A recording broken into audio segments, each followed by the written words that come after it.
All the way, Anthony's come all the way from Toronto for this evening, from Toronto University, where he's professor of psychiatry.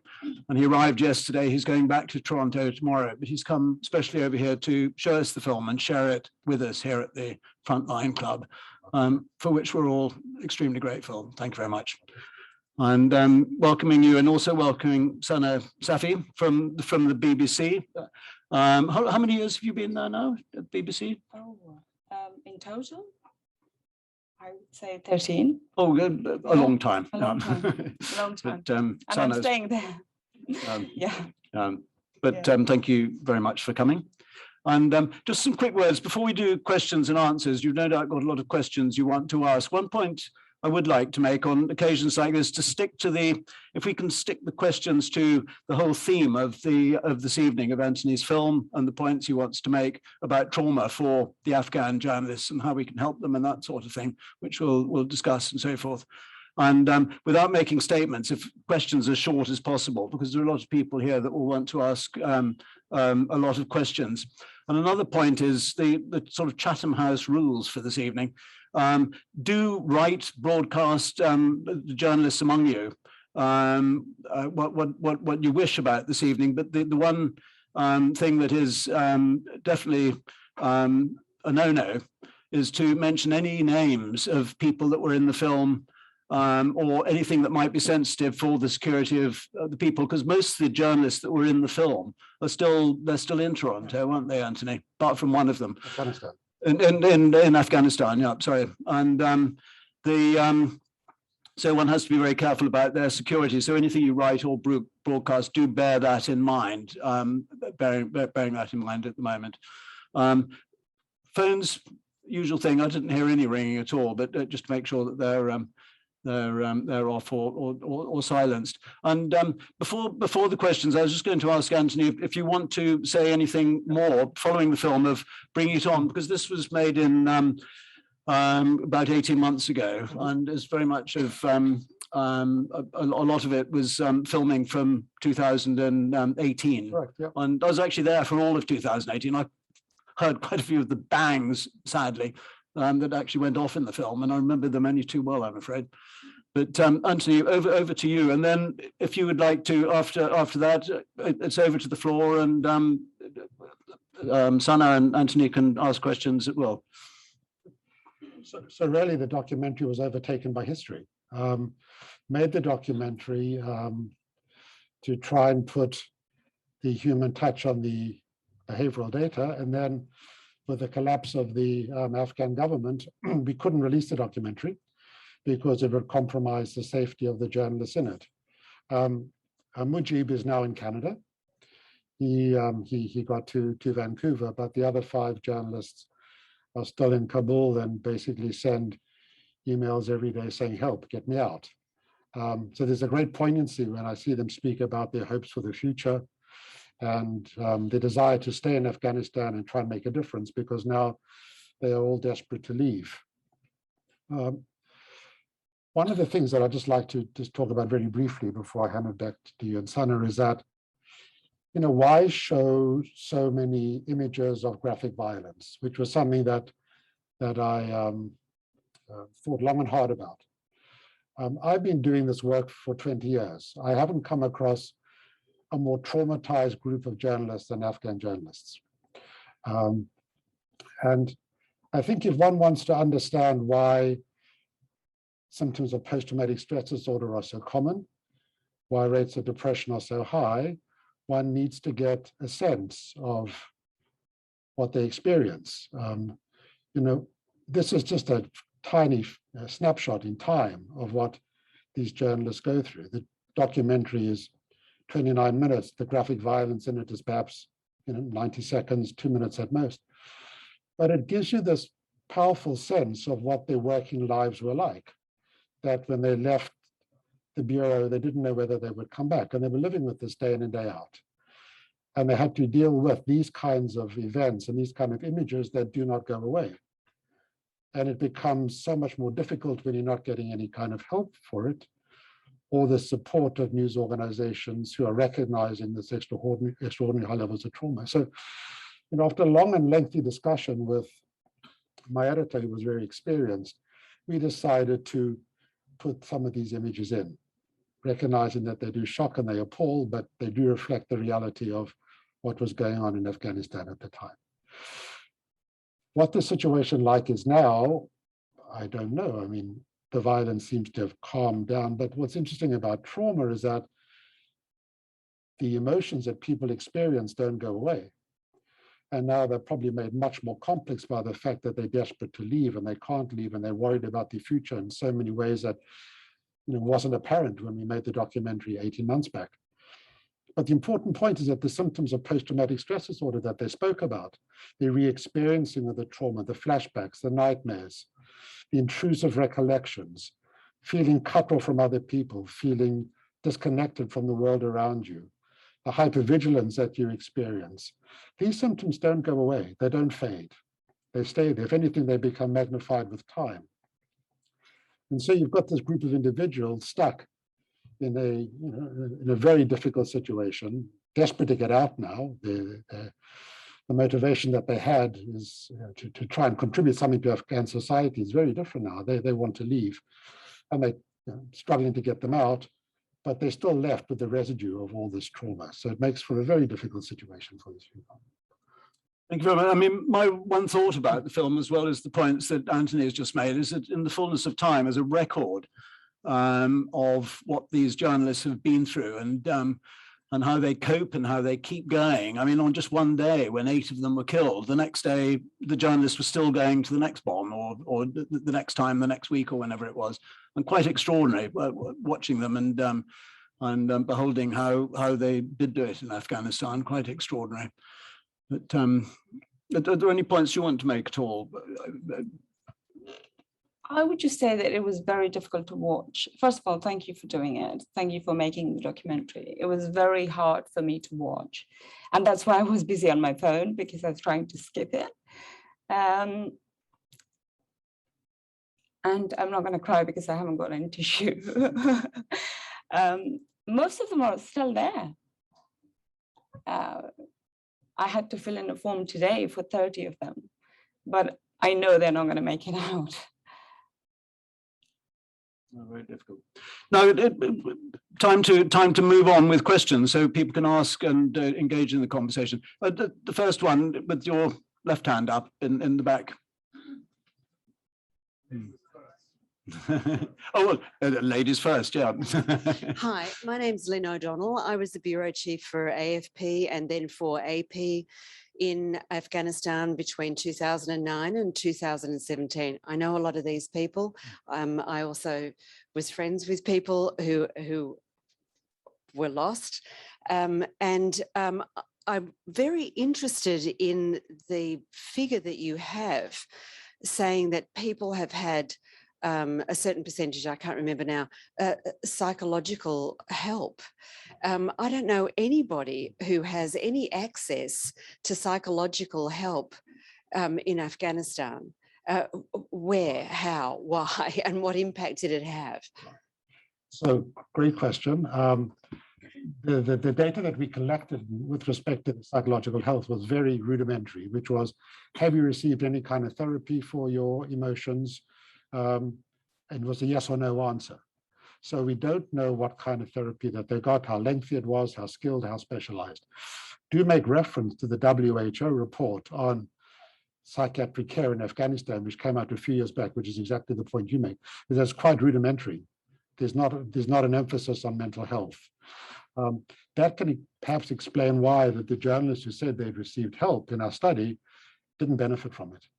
So when we looked at their psychological responses, their symptoms of depression, PTSD, it didn't differ whether you received therapy or not. So it looks like it was more perhaps a lip service or some kind of token intervention, but not a sustained kind of help that made a difference. The other gentleman in the back, yeah, and then you. Yeah. Thanks. Thank you, William. Thank you very much, Anthony, for your work over 20 years and for this film and this work in Afghanistan. Like Lynn, I've spent a lot of time in Afghanistan over the years. You said that this is the worst trauma you had witnessed or recorded in all of the places that you've been.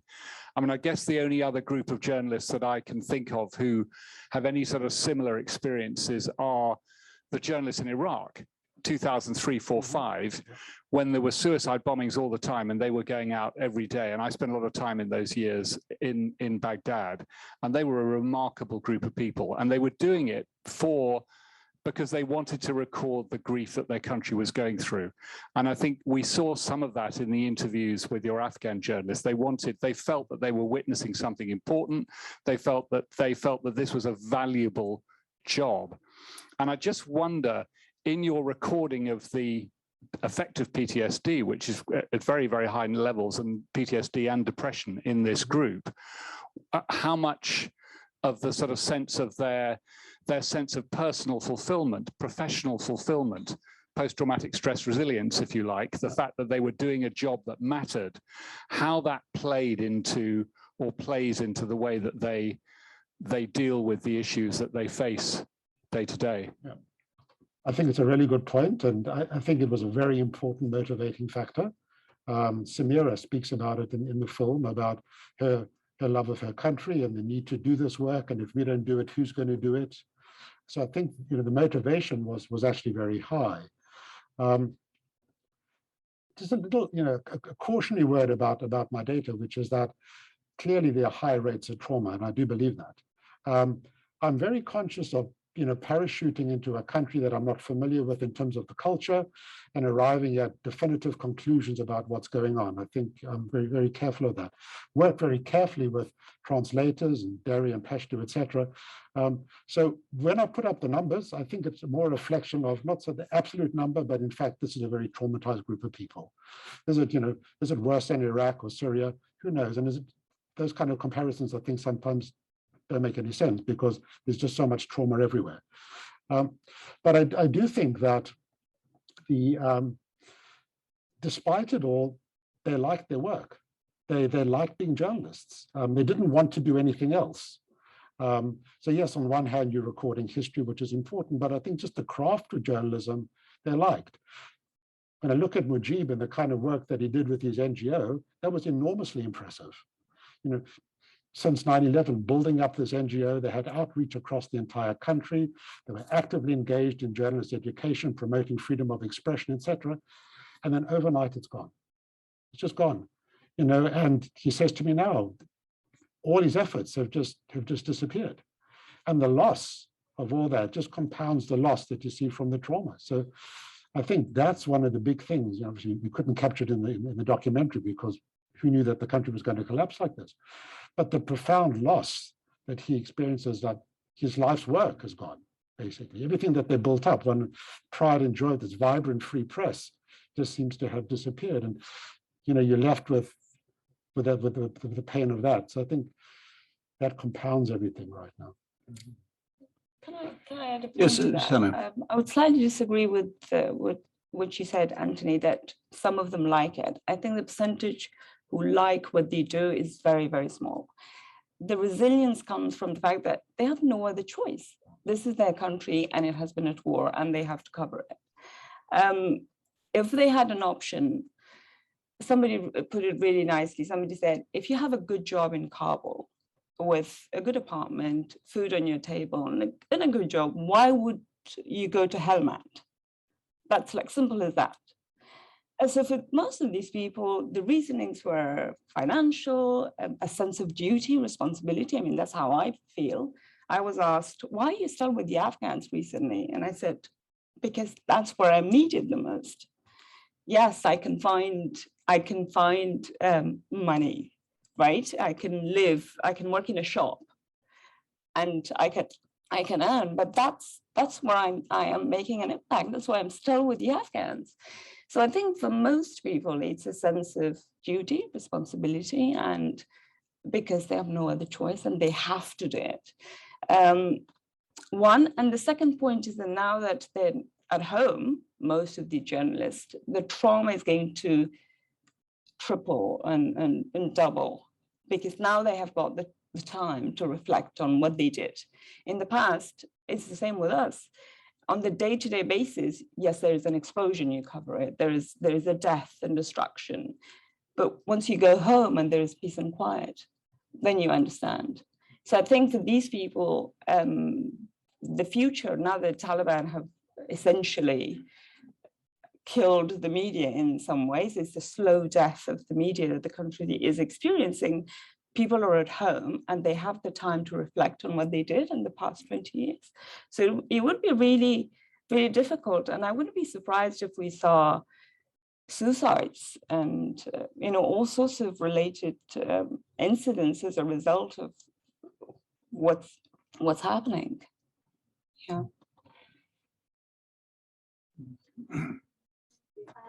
My name is Athanasia Baziou, yes, and I'm a senior lecturer in journalism at the University of Roehampton here in London. Thank you very much for the film, and thank you to the Frontline Club for showing it. My question is related to the first question that was asked about the psychological help offered and so on.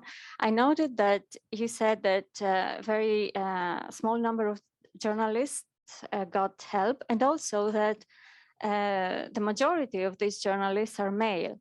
So I was wondering about this link, the link between these two elements, because as we know, or at least from what I know, please correct me if I'm wrong, men are much less likely to seek psychological help, even in normal circumstances in the Western world, in periods of peace and so on, because this collides with traditional notions of masculinity, that if a man seeks help and support, it shows weakness and so on. So I imagine that in more traditional societies, like in Afghanistan, for example, that is even worse, even stronger. So I was wondering about this correlation. Is it that help is not available? You said, okay, it's probably not, but is it also this element? And maybe not only in Afghanistan, but also from your work in the other countries that you mentioned. What were your thoughts about that? Thanks. Yeah, it's a really good point, that there are many barriers to people reaching out for help, and a cultural barrier can be very, very powerful. I've come across it repeatedly in parts of the world in which speaking about your emotions is frowned upon. It's interesting. I did a session. Boston Public Radio had a program where they brought journalists together from conflict societies, and they would have like Indian journalists and Pakistani journalists in the same room. They'd have Israelis and Palestinians, and they asked me to come speak to these journalists about trauma. And the Israeli-Palestinian observation was fascinating because it touches on what you said. I started to speak about trauma, and the Israelis said to me, you know, we grow up with trauma, we hear about it, we're educated about it, no disrespect, we'd rather go and see Boston than listen to you, and they left. The Palestinians stayed. The Palestinian men then said, we want to go with the Israelis, we don't want to hear this. And the woman Palestinian journalist got up and said, sit down and listen to this, because this is what we're going through. This is what we experience. And the woman shamed the men into staying and listening to this talk on trauma. So yes, there are very powerful gender and cultural barriers to speaking about your emotions and reaching out for help. But I do think that there's a cultural shift amongst journalists right now, and the recognition that journalists require help has not just taken root within Western media. I think it's filtering down into other societies as well. I think it's been sped up by the pandemic and a much higher profile for mental health issues in society in general. And it's interesting that in my interaction with Afghan journalists, which has been quite intense over the last year or so, there's much less resistance. People want to talk about this. I mean, didn't have to persuade the men in this film to speak about it. They were quite open. They wanted a forum to speak about what they were feeling. So my hope is that there's a cultural shift. You know, down the road, if you want to help this group, you're clearly going to have to factor this in. How do you break through a certain barrier, which I think is also largely generational as well, that younger people are more open to this kind of thing, whereas, you know, people in the 50s, 60s are going to be more resistant to it. Yeah. Do you want to make a point? I do. And I also think on top of that, yes, there is this gender element involved that some men find it difficult to talk about their emotions. But in the case of Afghanistan, from what I've seen, it's slightly different because the war has gone on far too long, and these men are experiencing the trauma of their parents as well. So there's a point when anybody would break, right? And the Afghan men are at that point. They're at the breaking point. So for them, gender at this moment, yes, it plays a role, but they're very open to seeking help, because I've had requests and conversations from men for psychological help, and they complain about it when they don't have it. Like in our own service, whenever there is a delay in something, they urge to provide that. So I think there's an openness. The problem in the case of Afghanistan is that we just simply don't have the infrastructure. We just didn't have the resources for these people. And now it's worse, obviously, but in the last 20 years, we just didn't invest in the psychological help. Your point is very much underlined in the film, where the men do speak extremely openly, in my view, about all the things, the point that you've just been making. But Anthony, there's one question I was going to ask is, what are your plans for, what can be done to help the journalists, not just the journalists in Afghanistan at the moment, but the ones who've come over to England, who had to flee recently in the airlifts and so forth? So the offshoot of the film was an attempt to try and get help to the journalists. And working with Mujib and a therapist based in India who was traveling in and out of Afghanistan, we started a pilot project in which we wanted to train 6 Afghan medical individuals with an interest in mental health to provide psychological help, like psychotherapy 101, to the Afghan journalists. And we'd started it. We'd ran a couple pilot groups, and then of course it all collapsed with the Taliban takeover.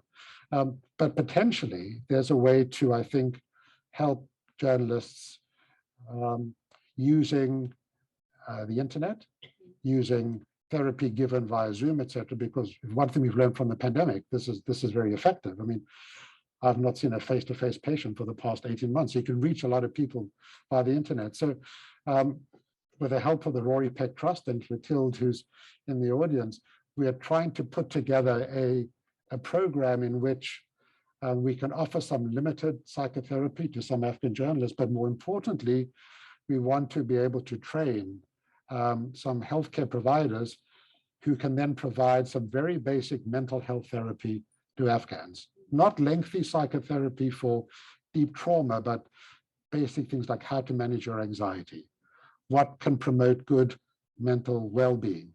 So, some very simple principles put across, which can make a very substantial difference to how people feel. And the idea behind it is to train Afghans to provide the therapy to Afghans. Maybe starting in the Afghan diaspora right now, which is obviously much bigger since the fall of the government.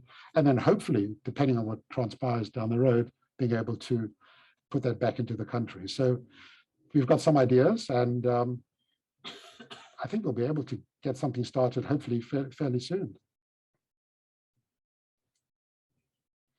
Any other questions? I mean, if there aren't at the moment, can I, bearing that in mind, oops. And Clotilde from the Rory Peck Trust has also got some of these. These are if you scan these into the QR code for donating. Oops, I can't stand up. Sorry. For if you want to make any donations, do scan into these, and it's for the Trauma Fund for Afghan journalists through the Rory Peck Trust. Do you want to make any comments upon that, Clotilde? Clotilde, who's the director of the Rory Peck Trust, is here. If you want to make any points about that.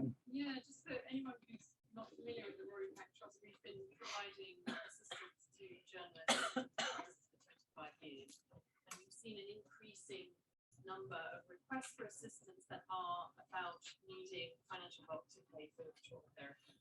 So this is an independent fund that is being launched by a fundraising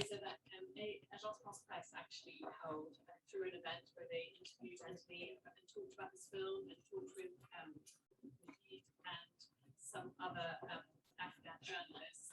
And so we are using our expertise in providing and processing requests for assistance to help in this way.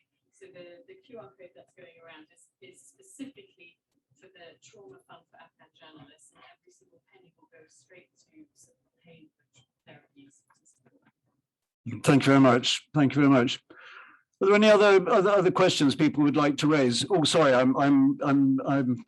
had seen you over there. Sorry. No problem. Laura Oates, I'm a CBT therapist, and perhaps the question is both for Clotilde and for Professor Feinstein. Appreciating that intergenerational trauma and current political situations, you may not have examples of post-traumatic growth for journalists within Afghanistan, but possibly do you have any examples of post-traumatic growth with some of your other journalists from some of the earlier studies at the beginning of your program? Well, I can just tell you historically what I've noticed. I first met Vaughan back in 1999 and David Loyne as well, when I did the very first study of frontline journalists and trauma. And there wasn't a discussion about this issue at all at the time. News organizations weren't addressing it. Over the last 20 years, there's been a profound shift in news organizations recognizing this. So I don't know whether there's been a growth within individuals who are traumatized, but certainly a sea shift in attitudes amongst news organizations that this is such an important topic. And it's now considered almost standard good practice of care for journalists to get therapy when they do this kind of work. But I think things are very far behind in places like Afghanistan, etc. The one area that I did see some real progress was Mexico. But there was a concerted UNESCO effort to help journalists because of concerns about the drug violence. And they funded a study, they translated the results of the study back into Spanish, they disseminated it widely amongst NGOs, human rights groups, etc. And you started to see people taking this seriously. You started to see Mexican researchers looking at it. There's a well-developed infrastructure for psychiatric care in Mexico, and people were tapping into that. So you can see some really definite change. To what degree the journalists grew post-traumatic growth, which I think is your question, I just don't know. My sense, if I had to hazard an educated guess about Afghanistan, is that there's none of that. I think, I don't want to be negative, but I think just and you can speak to this better than me, the unremitting nature of violence, intergenerational with no attempt to address it, is I think a very toxic thing. No, I agree. And if you look at Afghan female journalists, they're not just dealing with the violence that's happening on the societal level. Most of them are fighting battles at home with, gender issues, then domestic violence, then, cultural issues. So everything just compounds and it becomes so much for them to deal with. So I agree. The Afghan case is just, in that sense, exceptional because there's so much going on. It's just not one thing. It's multidimensional, multi-layered, and it probably will require a similar response as well, and time.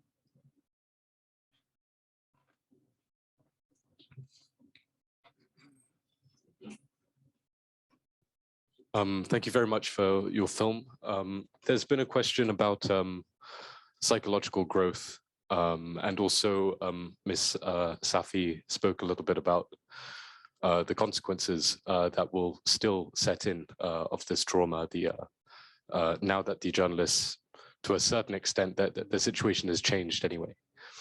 How do you feel their relationship with their work may change now that the context of the Taliban takeover is a reality, now that the war has largely ended, now that trauma on this sort of level and frequency has been, well, leveled off. But on top of that, now there's going to be relative media blindness in the area and throughout the regions of, it's tough to get the perspectives of the Tajiks or the Pashtuns, and media in general is going to be a lot less, I suppose, open in the region. How will journalists deal with what their work has been primarily concerned with now that it's largely over. Do you want to answer that, Sana? If I understood correctly, there are two types of reactions that I've seen so far. One group is very, very vocal and very aggressive because they want to take on the Taliban and defeat them through their pens and mics and microphones and the journalism that they do. The other group have completely decided that there is no hope, and I was wrong to invest so much of my life in the last 20 years and work in the field that I thought I was making a difference. So I'm just going to give up. Just how they can give up, I don't know, but choose a different profession. So I guess those are the reactions so far, but I don't know how that will change, because some of the journalists who have made it outside Afghanistan safely, they have started to develop strategies, form groups, and they are starting the journalism in exile, sort of an initiative to take on the Taliban in that sense. And they are probably in a better position to do something about what's happening in Afghanistan and to bring out the voices that we desperately need to hear from. Because inside the country, in the last several months, ever since the Taliban have taken over, they've really been brutal towards local journalists. I recently was on a debate with Clarissa Ward of the CNN. She was saying that the Taliban have been really nice to us, and that's true.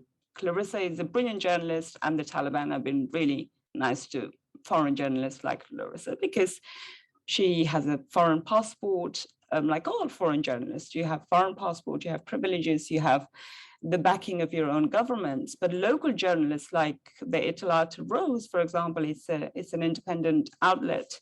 They're fundraising for that at the moment, if you're interested. They were brutally beaten by the Taliban when they went out to cover the protest by women.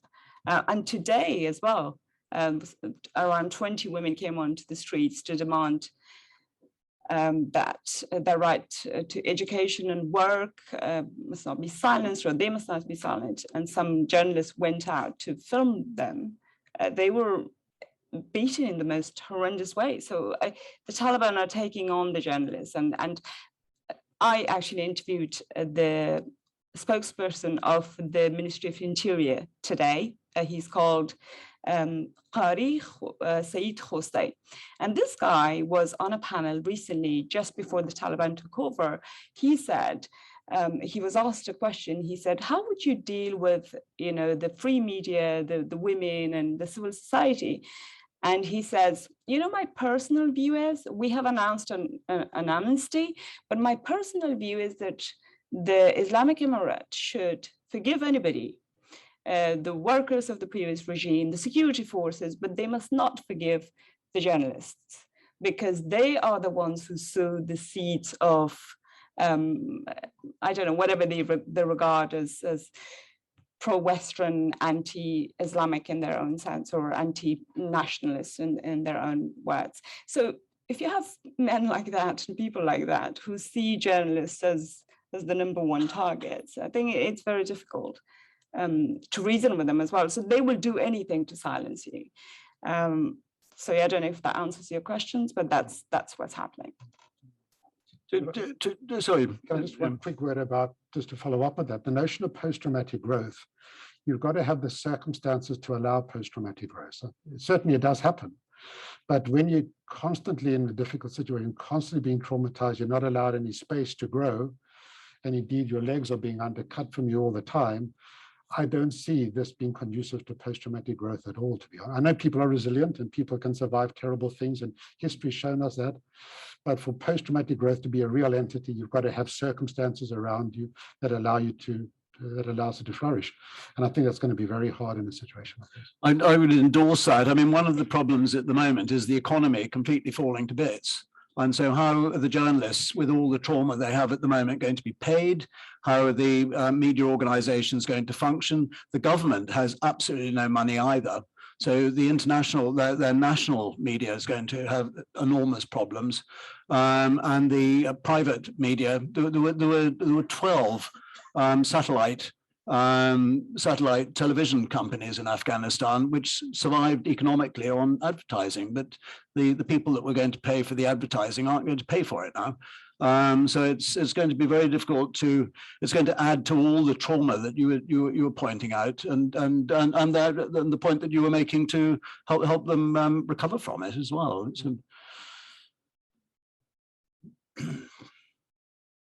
Sorry, I thought you put your hand up. Sorry. Thank you. Thank you.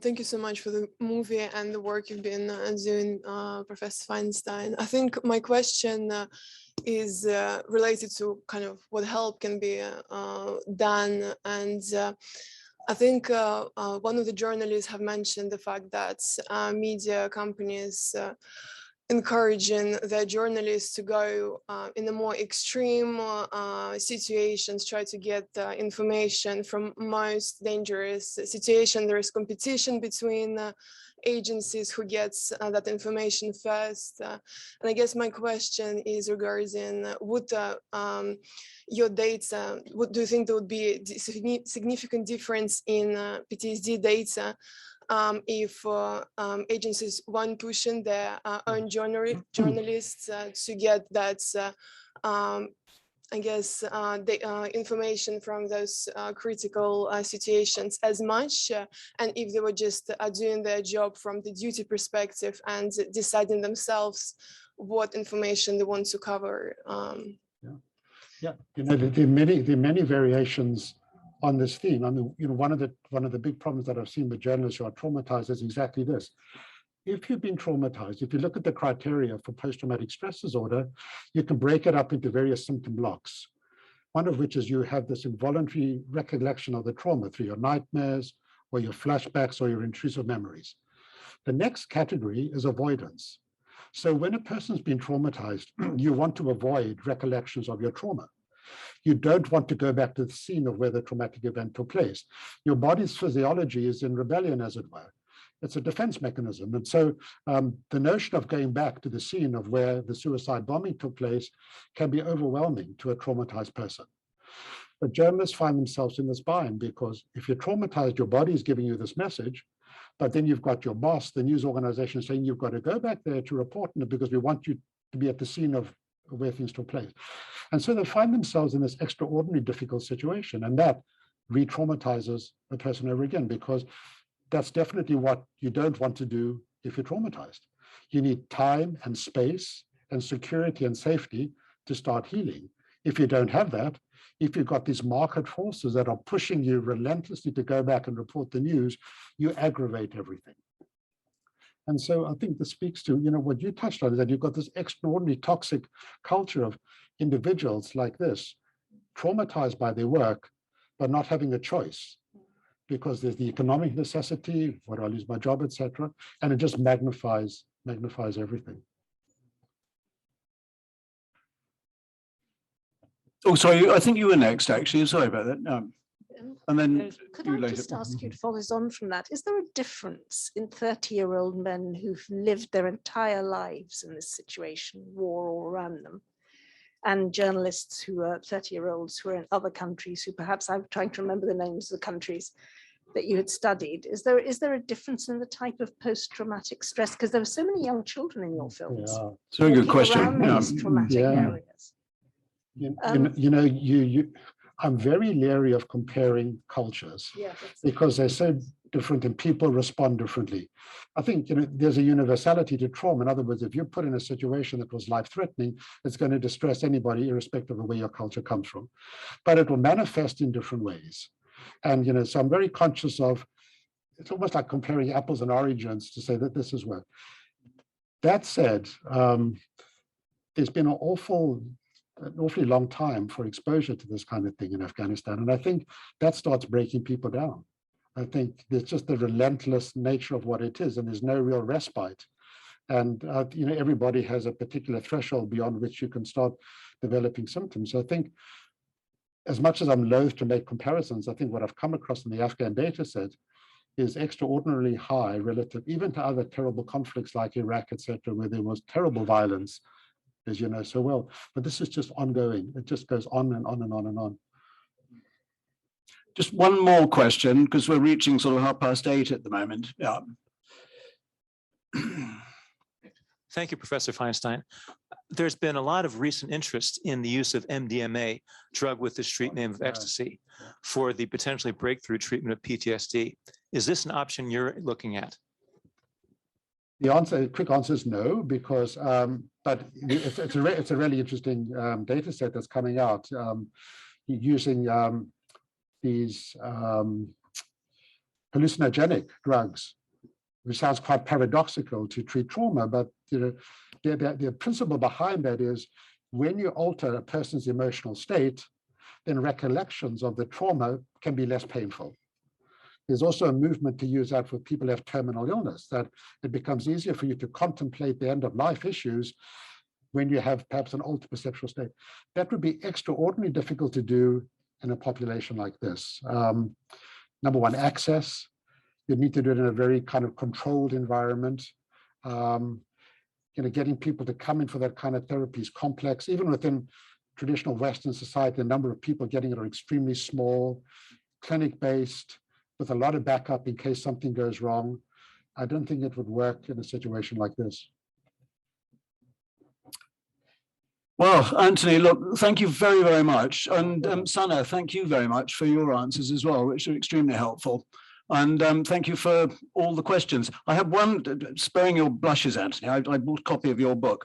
There's an excellent book that I do recommend, Journalists Under Fire, that Anthony wrote. It was a few years ago, but it's the sort of the best book on the subject in many ways, along with lots of articles that Anthony's written at various stages. But I do recommend this if anybody wants to explore further on from this evening various issues that we've been discussing. And it's called Journalists Under Fire, and by Anthony Feinstein.